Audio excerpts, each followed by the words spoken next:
day everyone. Today ang topic natin ay Food Safety Plan o FSP. Ito yung system na ginagamit para maiwasan ng food safety problems from pagbili ng ingredients hanggang serving sa customers. Basically, ang goal nito ay siguraduhin safe ang kainin ang food sa bawat step ng food handling. Ito naman yung learning outcomes natin. Pagkatapos nitong lesson, dapat alam na natin kung paano gumawa ng sarili nating food safety plan. Kaya rin natin lista yung mga elements at parte nito. At ma-enumerate ang mga stages kung paano siya i-develop. Matututunan din natin kung ano yung mga preventive measures at control limits. At syempre, ma-assess yung mga basic requirements na kailangan para magawa ang plan na ito. In short, after this lesson, magiging aware tayo kung paano panatiling safe ang pagkain mula hanggang dulo. Ang Food Safety Plan o FSP ay isang planong ginawa para makita at maiwasan yung mga posibleng problema pagdating sa kaligtasan ng pagkain. Importante ito kasi ginagamit siya sa lahat ng process mula sa pagbili ng ingredients, pagtanggap ng deliveries, pag-store ng pagkain, paghahanda, pagluluto, at paglalagay ng package hanggang sa pag-display o pag-serve.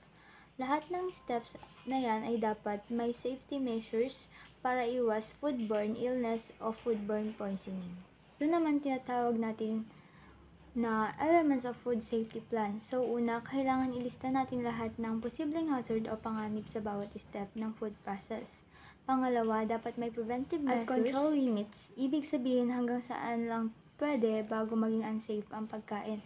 Pangatlo, kailangan may monitoring procedures para ma-check kung tama pa ba ang process.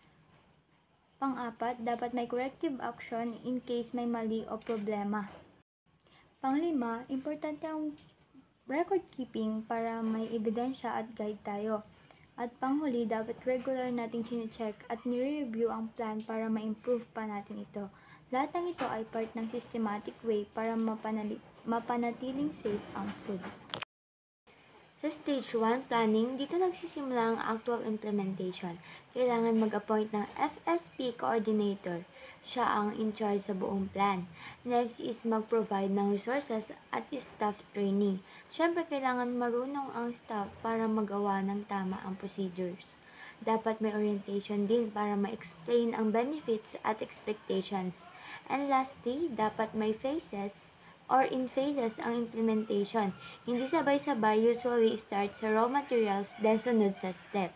So, stage 2 is draw a flow diagram. Show each step in the operation from raw material to serving. So, pinapakita ang bawat hakbang sa operasyon mula sa pagkuha ng mga sangkap hanggang sa paghain. Ginagamit din upang matukoy ang mga control points at mga posibleng panganib. So, ang example ng flow is purchase, receiving, storing, preparing, cooking, cooling, reheating, holding, transport, and serving. Next is stage 3, develop a food safety plan. Step first is less hazard. So first is raw material containing harmful microbes. So halimbawa nito ay naglalaman ng mga panganib na mikrobyo. Then macroorganism production toxins during processing. So, ito na naglalabas ng mga lason habang pinoproseso. So, food containing harmful or chemical is, ito na is naglalaman ng mga panganib na chemical. Halimbawa, lason mula sa mga isda. So, last is foreign object or metal glass plastic. So, ito naman is mga banyagang bagay, metal, salamin, at plastic. Step 2. Identifying preventive measure and control limits. Preventive measure. Using reputable supplies, control limit. Product brought from approved license and reputable suppliers. Adequate freezing or chilling. Frozen chilled food should be stored at 18 degrees Celsius to 44 degrees Celsius or below. Using proper ways to throw frozen food. Frozen food should be thrown under in refrigerator at 4 degrees Celsius or below. Cooling running water in waterproof package, a microwave oven. Cooking hotly. During cooking, the core food temperature should reach 75 degrees Celsius or above for at least 30 seconds. Proper cooling. Cooked food should be cooked from 60 degrees Celsius to 20 degrees Celsius in 2 hours and then to 4 degrees Celsius or below in the next 4 hours. Step 3. Establish monitoring procedures. Ensure deviation from control limits are detected early. Methods: temperature checks, visual inspection, observation of staff and equipment. Keep methods simple and consistent. Corrective action are the step-taking monitoring show division. Kapag may nakita tayong problema sa monitoring, dapat alam natin ang corrective action. Halimbawa, kung bumaba ang temperature ng pagkain sa unsafe level, kailangan natin heat sa 75 Celsius or above for 30 seconds. Kung sira naman ang chiller, dapat natin ipaayos o linisan. At kung equipment naman, dapat i-sanitize agad.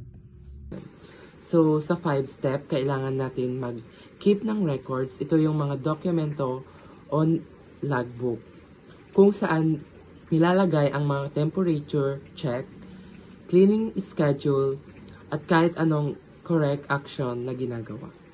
So, bakit ito importante? Kasi kapag may problema, madali nating matutuntun kung saan nagsimula.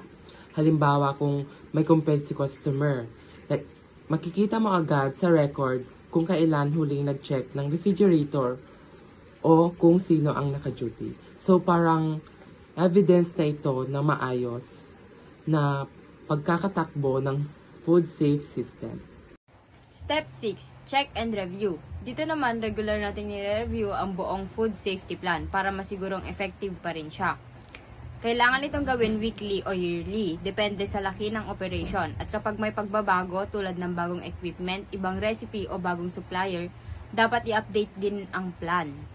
Example of application purchasing. Sa example na ito, makikita natin kung paano ginagamit ang food safety plan sa actual operation simula sa purchasing. Dapat bumibili lang tayo ng ingredients mula sa reputable at licensed suppliers. Tinitignan din kung maayos ang packaging at expiration date bago tanggapin. Kasi kahit sa simula pa lang ng proseso, doon na pwedeng magsimula ang contamination kung hindi tama ang pinanggalingan ng food. Pag receiving, kailangan mong i-check kung fresh at maayos ang packaging ng produkto. Sa storage, make sure na tama ang temperature. Frozen food sa 80 degrees Celsius, chilled sa 4 degrees Celsius. Pagdating sa preparation at cooking, dapat sundin ang hygiene standard at tamang luto. Kung may transportation, siguraduhin din na malinis at closed container ang gamit. At sa serving, iwasan ang bare hands, gumamit ng gloves or utensils. Next ay ang pest control. Kailangan laging pest-free ang kitchen o food area. Gumagamit ng physical, biological at chemical control methods depende sa sitwasyon. Halimbawa, pwede kang gumamit ng strap o insert spray pero siguraduhin hindi ito nakaka-apekto sa food. Mahalaga rin ang cleanliness, dapat sarado ang mga butas o gaps at regular na nililinisan ang paligid. Ang kalinisan kasi ang pinaka-epektibong pest control.